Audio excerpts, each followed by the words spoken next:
The world of information sharing has changed dramatically with the advent of social media. For think tanks like FDD, Facebook, and particularly Twitter, have become crucial tools for disseminating our research, perspectives on foreign policy throughout Washington and, of course, around the world. And because ours is a business that thrives on the news, social media is also an indispensable way for our analysts to digest information and to respond to it in real time. But social media can also have a very antisocial side.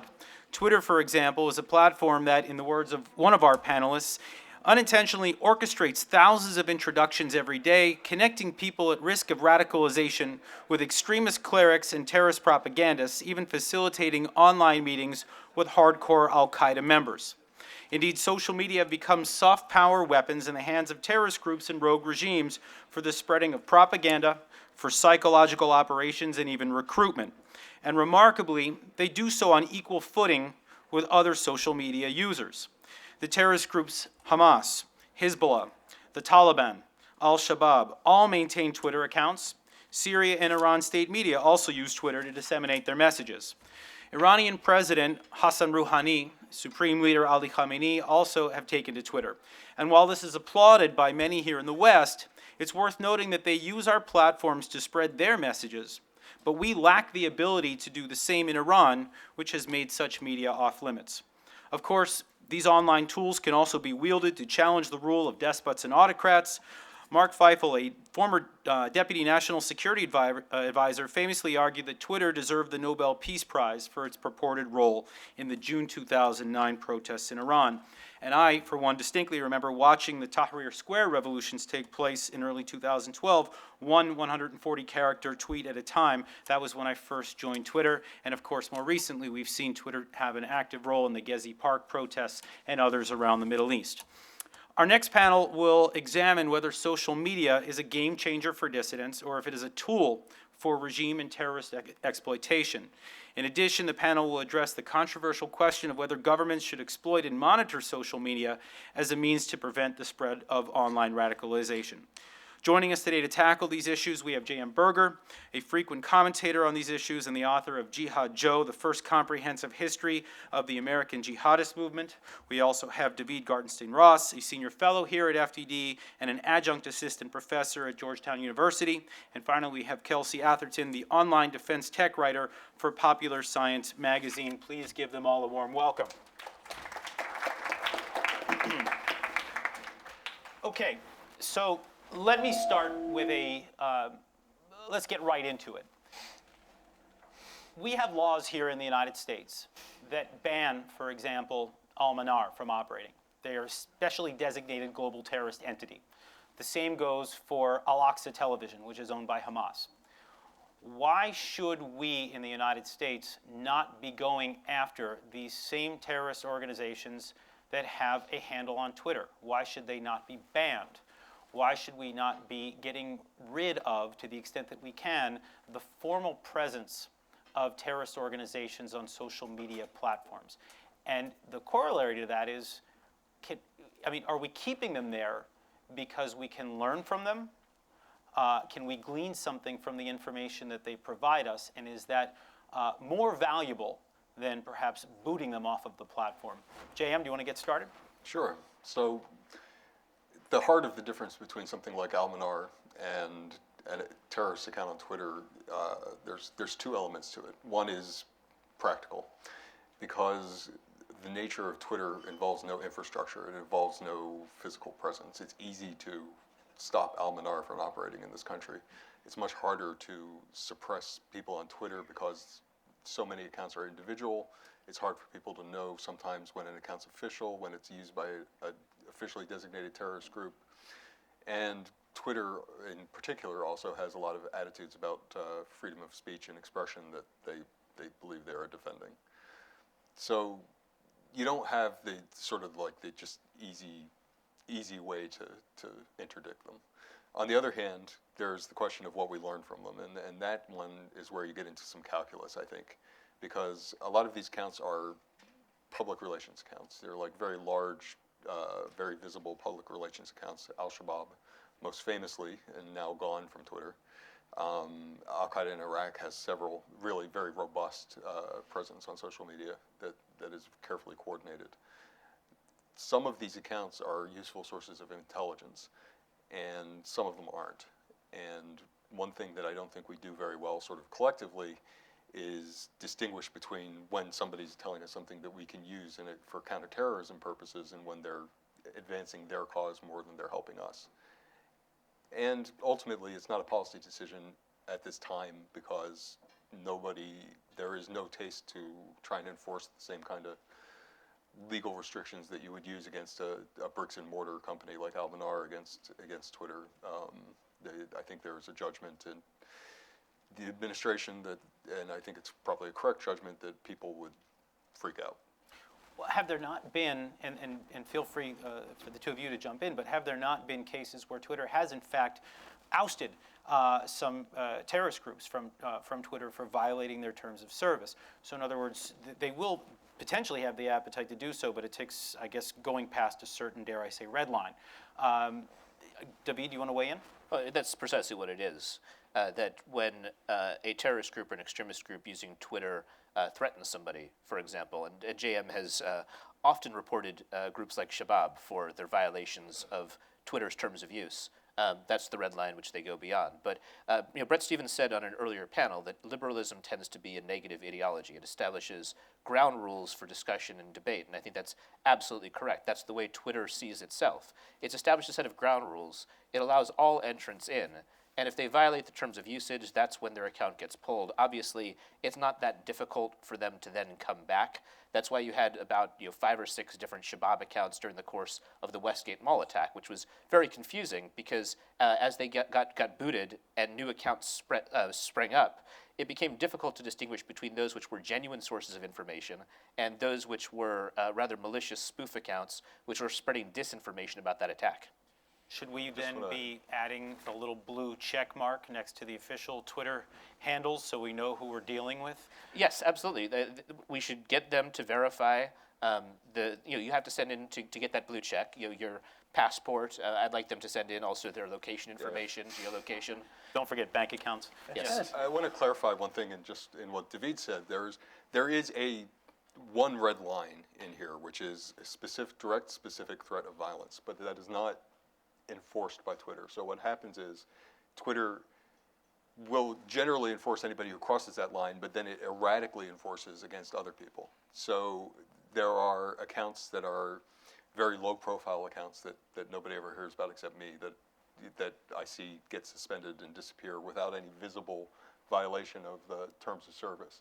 There's some complications from jurisdiction. So France, for instance, has been able to force Twitter to comply with some of its laws regarding hate speech. The big complaint, I've written a lot of very critical stuff about Twitter in this field, and one of the big complaints I have is that there's not any consistency in how they apply their standards, and there aren't clear rules that sort of. Well, that's actually the question that I was going to ask, and maybe Kelsey, if you'd like to weigh in.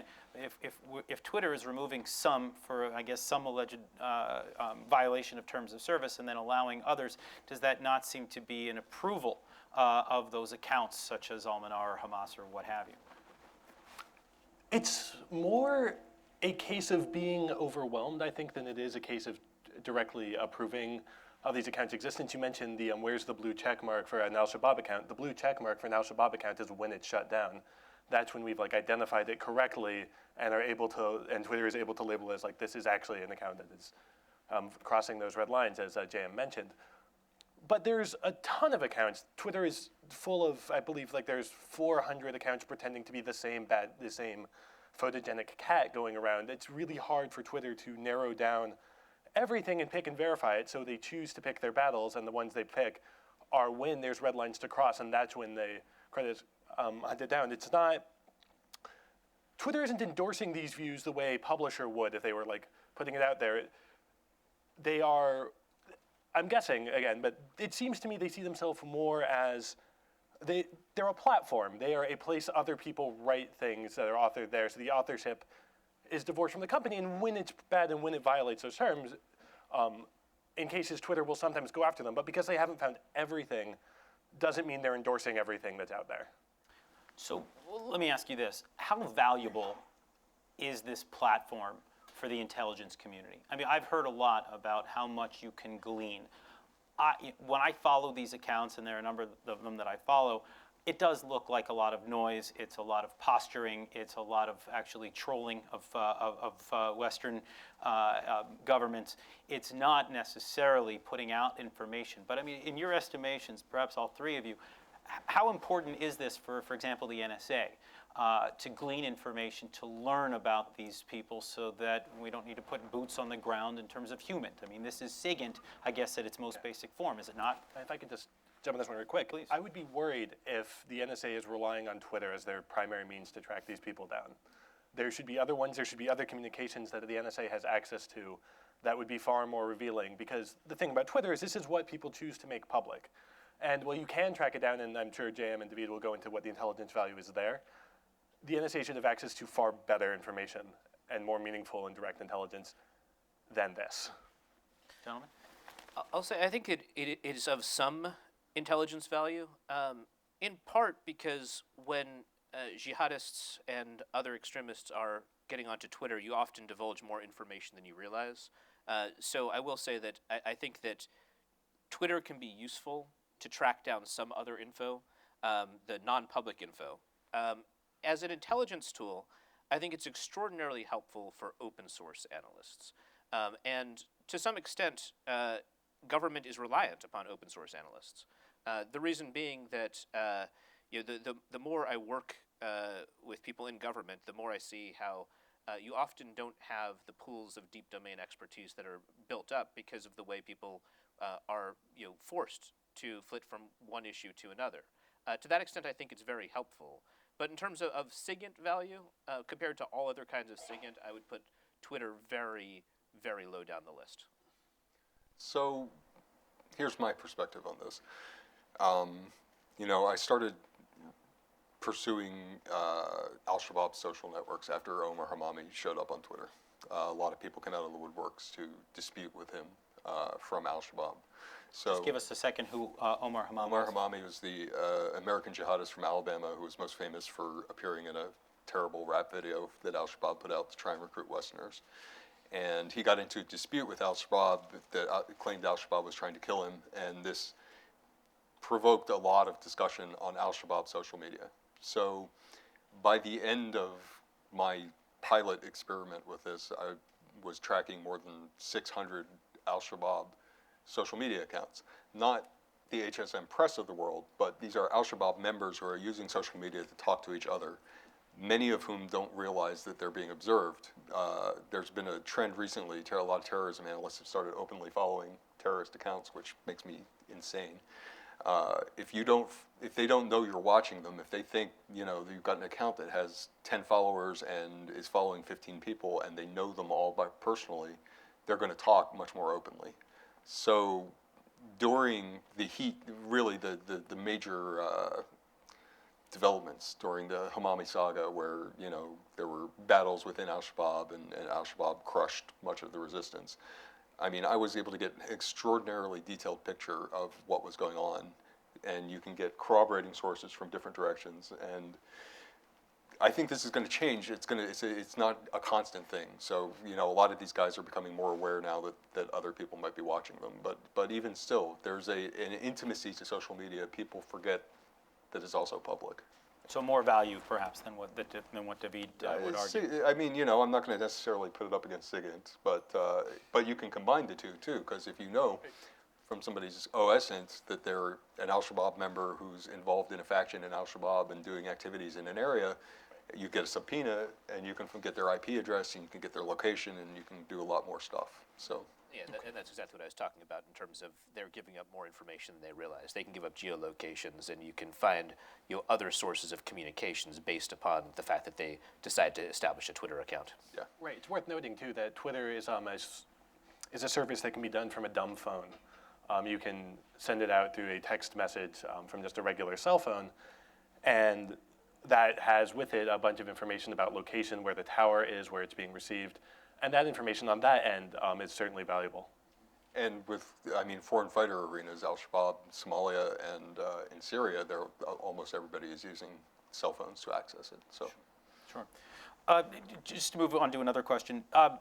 JM, you have observed that, and somewhat tongue-in-cheek, that in your interactions with jihadists on social media, they are increasingly talking about free speech as a value.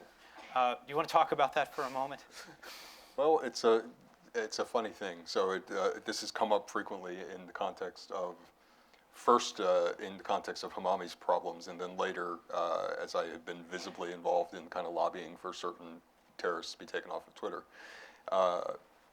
During the Hamami situation, there was the jihadist forums, which are kind of still in some ways the gold standard for where these guys communicate, ruthlessly suppressed any discussion of his situation. And they have done that also with other things, such as a lot of the disputes over ISIS in Syria, Al-Qaeda's conflicts amongst themselves. That kind of discussion is forbidden. So these users, a lot of users who are forbidden from talking about this stuff in the forums, come to social media and do it there. And it really, it's kind of a fascinating new development, because dissent has always been something that was difficult to really air out in these movements, authoritarian movements. When they started, they were, you would go to a terrorist training camp and be indoctrinated. You never had a chance to talk, right. And now there is an outlet for them to show some of their divisions in a way that's really kind of interesting for us. Speaking of outlets and divisions, one of the things that I've noted are some of these remarkable Twitter fights that have broken out, where you have, for example, the Taliban going toe-to-toe with ISAF, where you've got the Israelis snarling at Hamas. Is this a good thing? I mean, to a certain extent, they're on the same plane. They're on equal footing, I guess, depending on, depending on follower count. But is this a good thing? Should we be encouraging this sort of thing, or are we not gleaning much from it?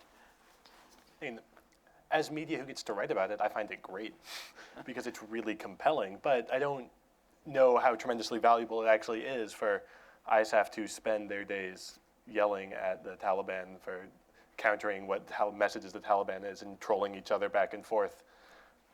I'm going to have to leave that to... It's a mechanism that the Taliban uses to communicate their message.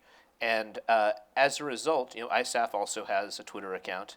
And I thought that actually when they had their very famous Twitter fight, it was around September of last year, I thought it was brilliant on ISAF's part. I thought that their responses to the Taliban were very much on message, and it showed that sometimes U.S. government official Twitter accounts are very stuffy, very press release-ish, and it showed that they were able to step out of that particular mode of operating and instead get somewhat down and dirty on the medium. I don't think that their behavior was at all out of line. So I thought that actually on ISAF's part, that was a rather brilliant move. Rather than the Taliban just broadcasting their message, ISAF went toe-to-toe with them and was pretty witty about it as well. So real quick, before we go to Q&A, talking about state-owned Twitter accounts and social media, just ask very briefly to get your take on one of the things, Kelsey, that you've looked at is how we can learn about the Syrian regime. Assad has a rather curated Instagram account, for example, in Syria, but we can also learn a little bit about those who are fighting Assad, the YouTube videos and such that they're posting. Also, if either one of you would like to weigh in on the way that Iran, for example, is using their state-run media accounts, not just Press News or Mer News or what have you, but also the IRGC, for example, on Facebook, or Rouhani or Khamenei, for that matter, on Twitter. So if you have any thoughts about the way that some of these rogue regimes are operating or their opponents, that would be useful. Sure, well, I'll tackle this one. So the Assad Instagram account the Assad regime Instagram account is bizarre. Instagram is like filtered fancy photos that make things look very nostalgic, that was in vogue a few years ago. Facebook bought it. It's not the kind of thing one generally associates with the brutal civil war, certainly. And what Assad is doing with it is what if you knew no context of it, there would be if you do no context about Assad, it would just look like just like a president, and here is his country, and here are his grateful people, and here is this lovely classroom, and here is how great things are. And it's weird that they can present that in the middle of the most brutal civil war, certainly in the region, in a very long time. But what it does for the regime, the reason they do it is that it's really hard to fight a war, to look, especially when the revolution was breaking out, or the war was breaking out, it was really hard to see a way, or to see the Assad regime as anything compelling. And they're just trying to craft their own narrative. And they're steering it on a platform that is, it's integrated with Facebook, the user base for Instagram is usually is fairly young. It's teens and 20-somethings generally, and celebrities is a lot of who uses Instagram to communicate back and forth. And it's a really interesting way to make a cult of personality, and to portray it as though the Assad regime is anything like a good thing. No, it's funny. I just in the last couple of days, I've seen a couple of messages from Syrian state regime telling its people to be careful on icy roads, which is sort of ironic as you've got mortars falling on every. Right. I mean, these sorts of messages are obviously ironic. There was also, I remember, during Halloween, right? I mean, there's massacres taking place everywhere, and they're posting up pictures of people who've dressed up for the holiday. I mean, just really bizarre stuff. Well, the goal is to project a normal state. Right.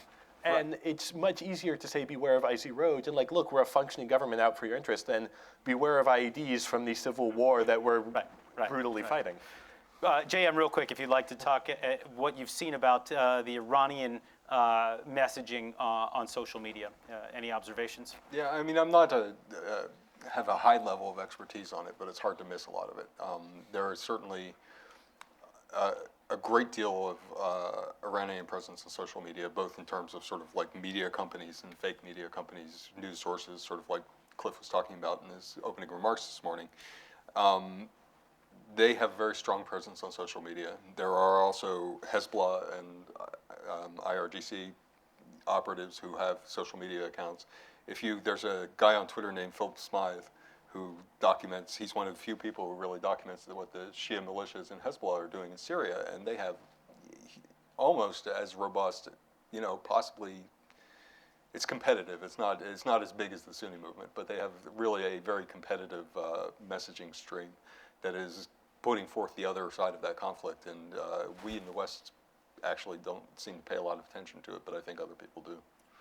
Okay, I think what we're going to do is we're going to open it up to questions. I will ask you to keep them short, maybe not 140 characters, and you don't have to condense them into a hashtag, but if you would, please try to keep them terse so that we can keep moving, and we'll start right there in the back. Thank you.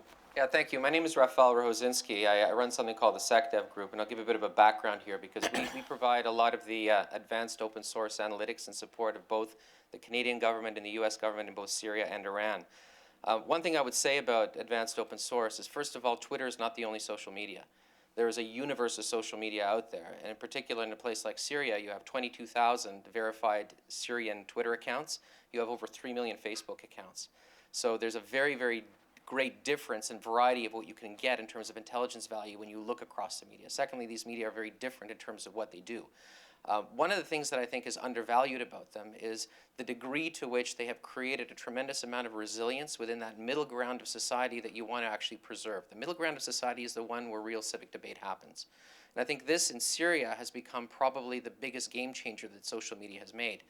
Most civil wars create cantonized communities where the groups that control territory also control the sort of hearts and minds of the populations there because they can control the communication function.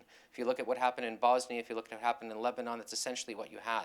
In Syria, remarkably, what's happened in the last 3 years of conflict is that you actually have cross-confessional, cross-communication, cross-community communication continuing to happen. Where does it happen? In Facebook. It's the pharmacists, the bakers, the people running the public administration that are able to talk. That's a very, very significant fact, which I think has been overlooked, that it's not just the value of the message, but it's the actual communicative media that actually matters as well. I'll also just tie in another content piece We with could social get media. to a question. It, if you it don't will be mind. a question sort of for discussion, but it ties into the previous discussion we had about VOA and the declining value of public broadcasters, strategic communication through broadcasters. We also operate the platform through which most Iranians that look at Radio Farda in Iran actually get that content. It's a circumvention technology. It's basically something that allows cyber broadcasting to be heard by Iranians. Guess what? The majority of them don't actually care about the content of Radio Farda. They care about the fact that it gives them a means for bidirectional communication. It allows them to network. That is the new value of freedom that we can propagate out into democratic or societies which are less than democratic. It's the means to communicate. It's not the message space. Thank you. That was a heck of a hashtag. Yes. So I'll say two things about that. One is that I don't think any of us are ignoring Facebook. Twitter is easier to talk about in some ways because it has a very transparent structure, but there's a tremendous amount of stuff being done on Facebook, which I have a very high level interest in, and a lot of particularly Syrian foreign fighters of all kinds are on there. So, they're different, they have different complexions, but definitely on top of those and Tumblr and Instagram and Kik and everything else. On the second issue, I just want to say that, what the question sort of encapsulated something that I've said about these PR accounts. So we look at an account like HSM Press, and it has a certain PR value in that it's putting out Al-Shabaab's message, but what its real value is that it provides a seed around which a social network can form, and that, kind of interaction that takes place, those accounts, what the actual PR they put out is less important than these social networks of people who start interacting around them.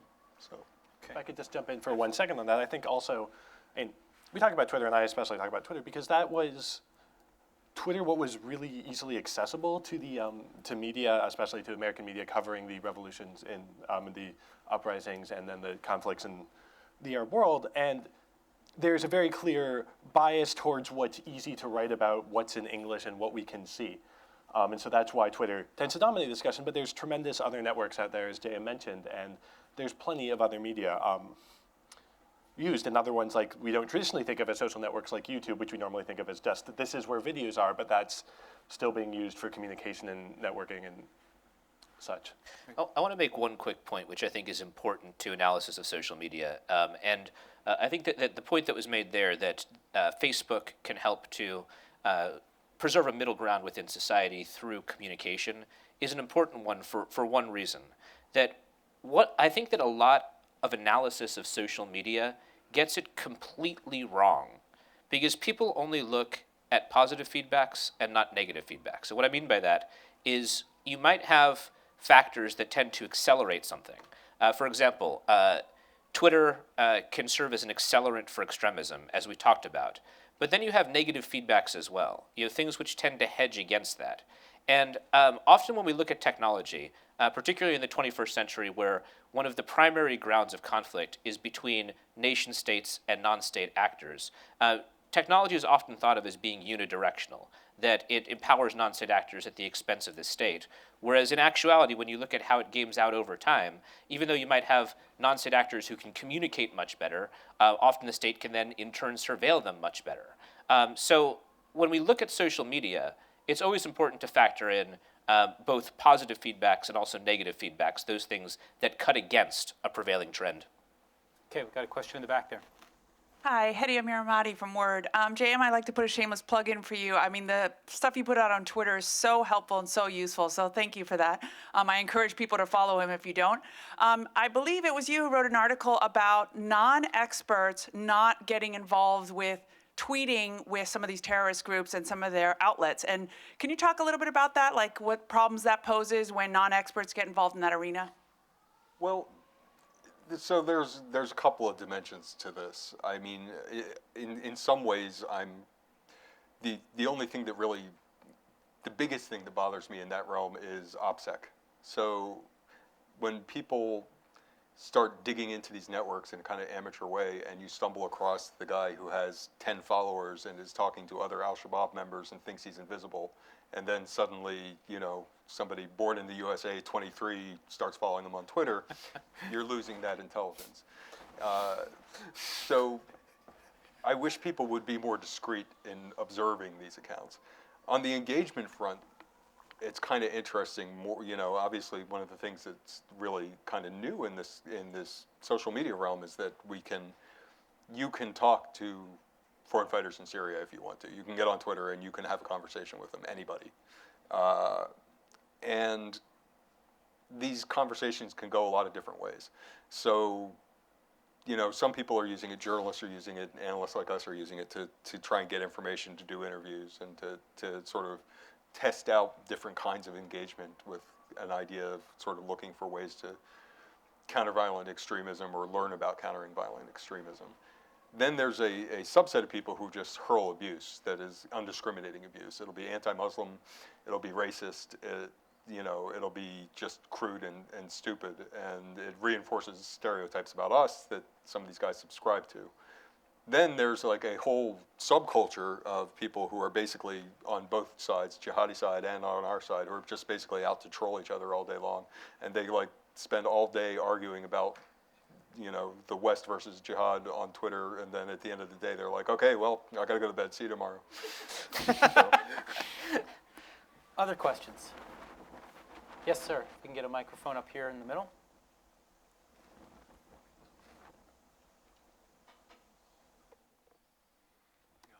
My name is Oved Zokel. If social media is really effective as a tool of the enemy, then it has to be regarded as something that has to be dealt with as such. We did jam radios of enemies from World War II onward, and social media is no different. So the fundamental question is is social media that effective for the terrorists in Iran and all the rest of the regimes that are our enemies? Then we have to deal with them as such. And I haven't gotten anything in the discussion yet about the effectiveness of social media as a tool against us. Well, I think, to be fair, I think the way we frame this conversation is to say that it is absolutely an effective tool for both terrorists as well as rogue regimes that we have designated as state sponsors of terror. I think the question and I welcome you to begin to struggle with this again, is what to do about it. In other words, if it is a platform that we open to everyone, what can we do about shutting down one account or another, knowing that we have what we can only describe as a whack-a-mole problem, right? You close down one account, another account will be opened because it is free to everyone. It is impossible to stop people from going to their computer, turning it on, and then starting another Twitter account or another Facebook account or what have you. Am I correct that this is ultimately our problem, or is it deeper than that? Well, that is our problem, and then there's another problem as well, which is, how do you distinguish between someone who is a terrorist and someone who simply has ideas that are like those of terrorists? There are plenty of jihadist supporters that all three of us interact with online fairly regularly. Some of them may in fact be actual jihadists who are designated by the U.S. Treasury and the UN. It's impossible to know. One can always get online under a false identity and start to pick up some sort of a platform and a microphone there. That further compounds the problem of at what point do you shut down someone who is broadcasting a certain set of ideas. It actually becomes extraordinarily difficult when you look at it from the perspective of jamming or shutting down speech.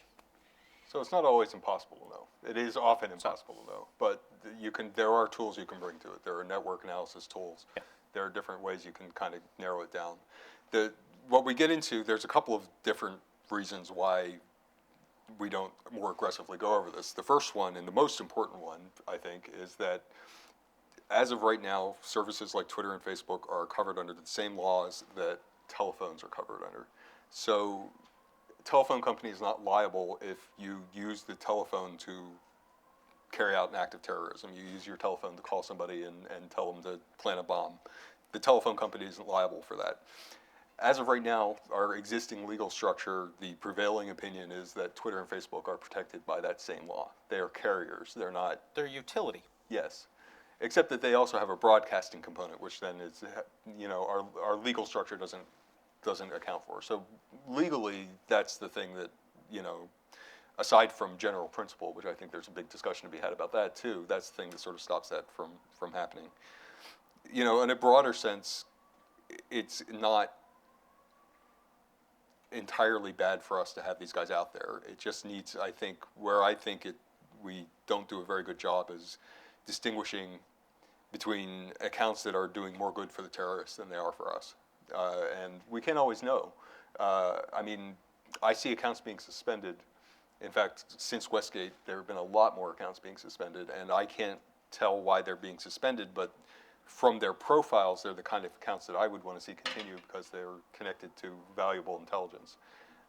I don't know what's happening behind the scenes on that. You know, if there's a government agency that has information that these accounts are being used operationally by terrorists, you know, maybe that's why that's happening. I can't, Twitter doesn't talk about it, and so we're left to speculate. Right. By the way, just in case anybody's wondering, that alarm that you're hearing in the background, that's not our alarm. No need to get no need for concern. We're safe here. We have a question right over here, Aaron. Hi, Aaron Manis. Some of the guys on the panel know me. I work at a computer lab at the University of Maryland, so I always rush to the question of what we can do big data-wise. Now, what I'm hearing from you guys is it sounds like you're reading lots and lots of tweets and seeing patterns, but what about systematically gathering tens and thousands, huge quantities, and seeing what computational tools can show us about the way terrorist groups are forming, fracturing, et cetera? Okay, Thanks. Kelsey's eyes just lit up right here, so let's go My to him. eyes lit up, but it was because I know that JM has the answer. So the answer is that I'm doing a lot of that, and that I'm not going to talk about the details of it in front of somebody who's competing with me on it. I am doing a lot of that. There are limitations to different, each form of social media has different limitations to how you can scrape the information you need for analytics.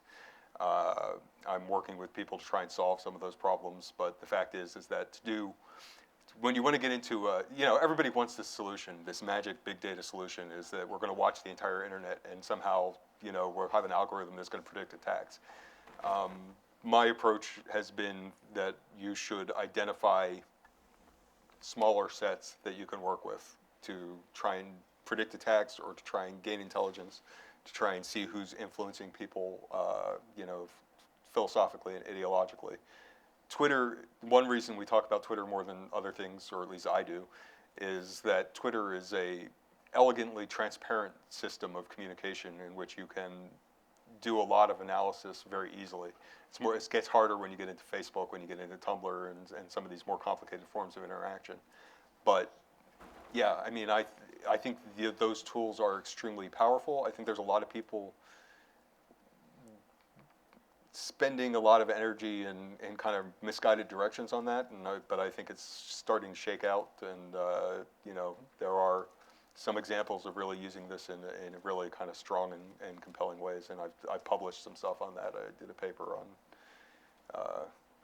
analyzing white supremacist networks, actually, and found that we could do a lot with it. We could tell a lot just by analytical tools, but you still have to be reading, because you have to pick accounts to seed your data set that are relevant and important. So that individual judgment is still necessary. We can't just turn it over to HAL 9000 and get an answer. Anyone else here on the panel want to weigh in? No, Okay. And other questions here? Yeah, Matt Ford up in the front. So we've had a lot of discussion on regimes like Syria and Iran using social media, and I'm kind of curious what your opinions would be on what the U.S. government is doing on that front. We've seen how members of Congress and the administration can use social media as a platform for catalyzing social movements. We've also seen how a lot of, as David mentioned, a lot of the U.S. government official Twitter accounts are a little boring, for lack of a better word. What are some best practices that the U.S. government could adopt, and what strategies could they take, and is there anything they can learn from what other regimes and other groups are doing? You know, Matt, before I let these guys weigh in, I should just note that this is something that FDD is somewhat familiar with. We put together a study of Palestinian social media 3 years ago. It was a study that I co-authored with our executive director, Mark Dubowitz, and we were looking at the sort of radical messaging that we saw in some of the chat rooms where Palestinians would gravitate. And what we saw was that there was an effort by the State Department to try to counter some of those radical messages, and there was an online counter-radicalization team of, I don't know, I think it was 5 or 10 people, not a terribly robust unit. And I don't know whether this is still the practice today, but at the time what would happen is the State Department would come in and say, look, what you've just said does not accurately represent your faith, and it's for the following reasons. Signed, the State Department, P.S. Have a nice day. Which would, of course, attract some of the nastiest trolls from that site to start to attack them, and they'd start to pile on, and of course the message would be lost. Now, I don't know whether that is still going on today, and I don't know how it works on, for example, Twitter or Facebook or what have you, but this was one of the methods from 2 or 3 years ago. I wonder whether that's still the case. I don't know if you have similar observations. Well, state still does debate online extremists. In terms of lessons learned, though, to me, the most powerful thing about social media, full stop, is its ability to broadcast things that are true. You know, one thing that, recently there was this dust-up with Seymour Hersh's rather ridiculous piece over the weekend arguing that the Syrian chemical weapons attack may not have been carried out by Assad's regime. And Elliot Higgins had this, masterful piece in Foreign Policy, taking Hersh's argument apart and doing so on the basis largely of saying that what Hersh argued in terms of the areas of questions were actually already answered on YouTube. And he went through and meticulously showed the videos that answered the exact questions that Hersh posed. So as to the U.S. government, one thing the government does a very poor job of is broadcasting the truth. If you look at where, and I'm not saying that the U.S. government is constantly lying, I'm saying there are areas where something is very true and indisputable and it's not out there. Where is Al-Qaeda least popular in the world? The answer is Al-Qaeda is least popular in the world in areas where Al-Qaeda has governed. Like, people know the truth of their governance. Why is it that we haven't had, on social media, available videos of people from Anbar province who had limbs amputated by Al-Qaeda or who had family members killed? I mean, the U.S. government did some delving in and some preservation there, but where's the broadcasting? Where's the information? I'd also like to see the government use the kind of information that can embarrass some of our competitors, whether it comes out from the U.S. government directly. Let's look, for example, at all the dummy accounts that the Russian regime uses to debate against Garry Kasparov and others who are opponents of the regime. That would be a very interesting thing to do, like demonstrating the network of Russia's paid shills. But the government needs to get better at finding these interesting nuggets of information and not being embarrassed to use official accounts to get out things that can undermine our opponents. We've got a question over here, yes. So you already addressed, I guess, part of my question, but, my name is Stacey Robb. I'm going to be joining the Foreign Service in a couple of weeks. So we've been talking about Twitter and social media, and we haven't really distinguished what it is exactly that we're using it for. And I think that there are, in general, 2 ways that the government could use it: for intelligence gathering analysis and for kind of public diplomacy. Now, especially in my generation, a lot of us look at those 2 things and think these are mutually exclusive. Like, we can't do public diplomacy if everybody thinks that all of the stuff that we're doing is just propaganda, or if we're gathering intelligence. Do you think these are actually mutually exclusive in social media, and what would be the best way for the government to use it? The quick thing I'll say is that it tends to be different branches of government who are doing the 2 things. Obviously, state does have its own intelligence unit, but intelligence analysts for state are not the people who are doing public diplomacy for state. So I don't think it's mutually exclusive when you look at it as a government function. Obviously, we use social media for both, but I think that it is best to keep some separation between who is doing what within state. I don't think public diplomacy should be gathering intelligence And likewise, I don't think that intelligence offices should be engaged in public diplomacy, because unlike, say, JM, someone who does the equivalent of both public diplomacy and also intelligence gathering, I think that the government tends to lose credibility if it mixes those functions, which is, of course, not to say that the government shouldn't be doing both, just that it makes sense to have the public diplomacy function and the intelligence function as separate units.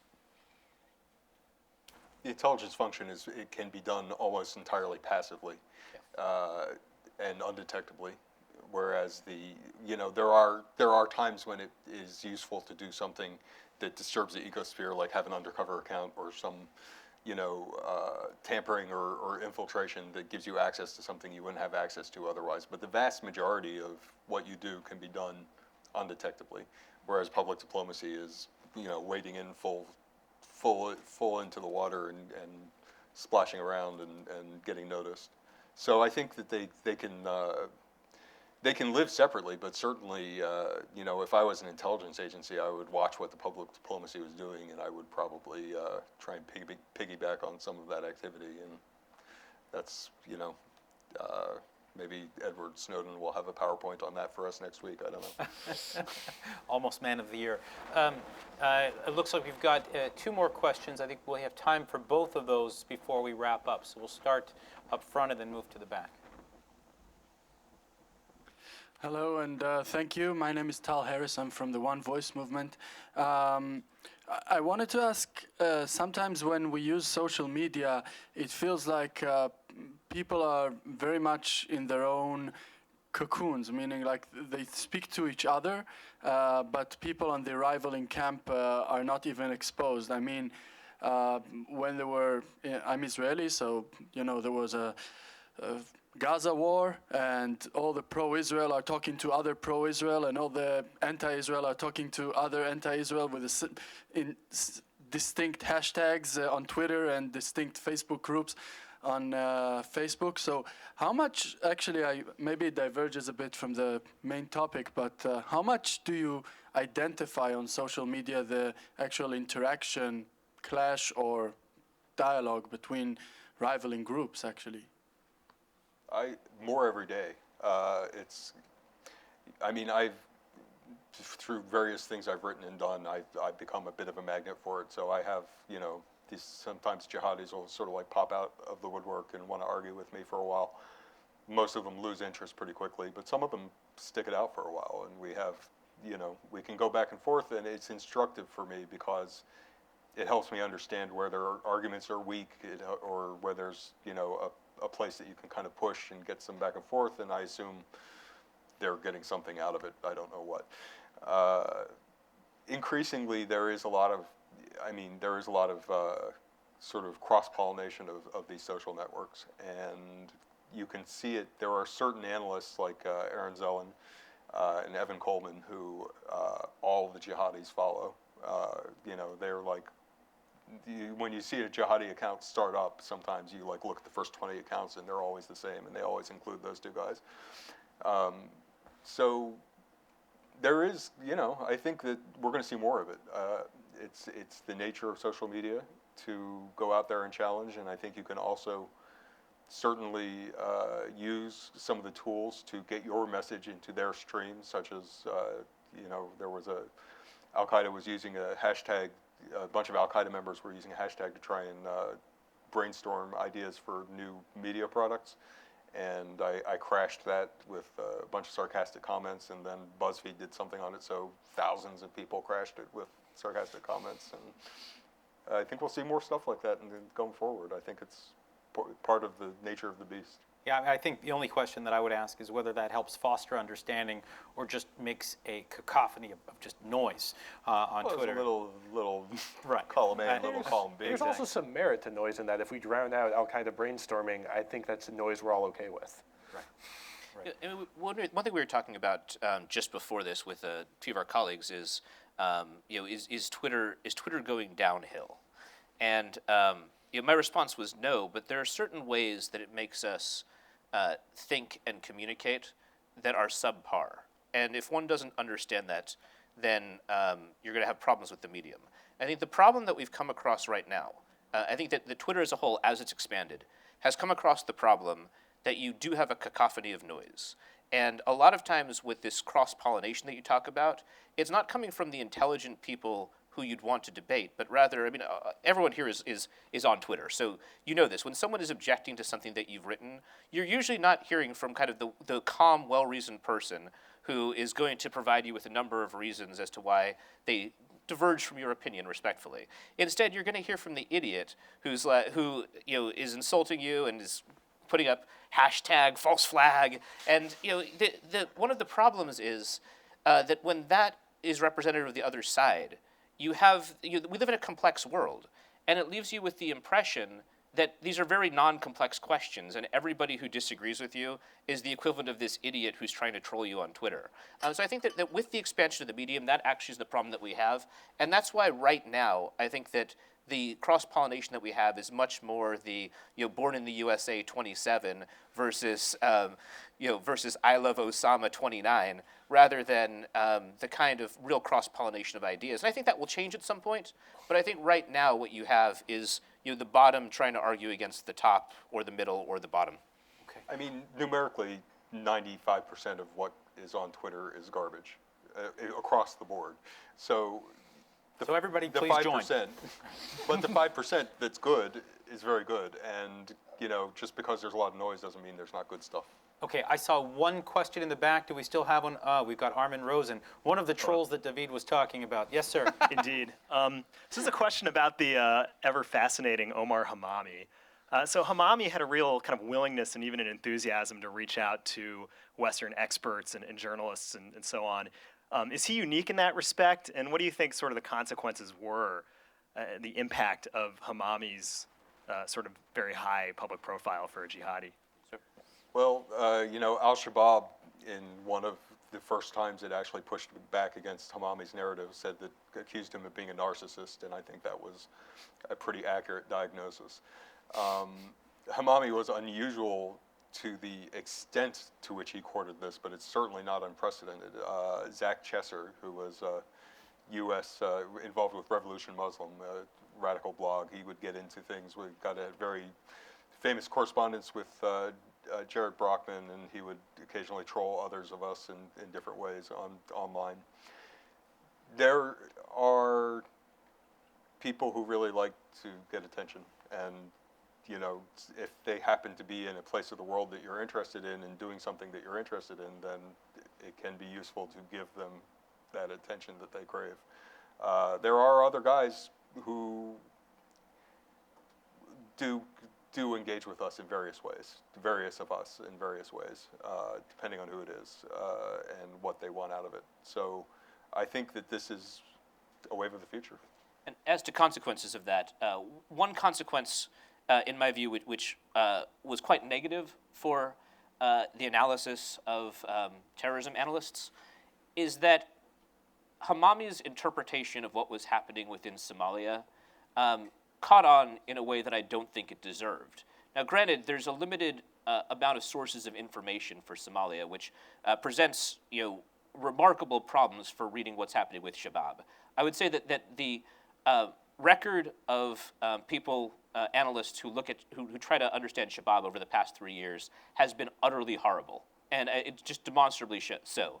There have been numerous issues that they've gotten wrong in a number of ways, but one of them, one area which I think was particularly problematic, was the way that Hamami, to a number of observers, became the definitive chronicler of the Somalia conflict, which he did not in any way deserve to be, given that he himself was a very interested party. Now, some people like JM would mine Hamami's information in very nuanced ways, understanding that a lot of it would be hyperbolic, a lot of it would be self-interested, but at the same time looking for corroborating information. I think that that's the absolute right use to make of it. But this feeds into a larger problem with debates among terrorism analysts, that I think that a lot of what Hamami said fed into a certain conception of what people thought was happening with the Al-Qaeda network, and so they tended to be much more credulous than they should have been in reading Hamami's work. I'll just say there's another side of the coin to that too, which is that some other analysts, because Hamami was kind of a clown and an eccentric character, were very dismissive of everything that he was saying, even when it could be corroborated and even when it did show some trend lines. So, I mean, you know, I think this goes and defeats, most recent book talked about this, is our culture, our political culture, and to some extent our analyst culture is often filled with people who have preconceptions that they want to justify rather than find out what's happening. If I could jump in, it's also worth noting that he's broadcasting in English in a medium preferred by media. So journalists could really easily see it and see his take. It was not hard to digest, wrong though it may have been. So there's a lot that I mean, he was an interested party clearly in telling the story, but he was able to get people to pick up his version of events.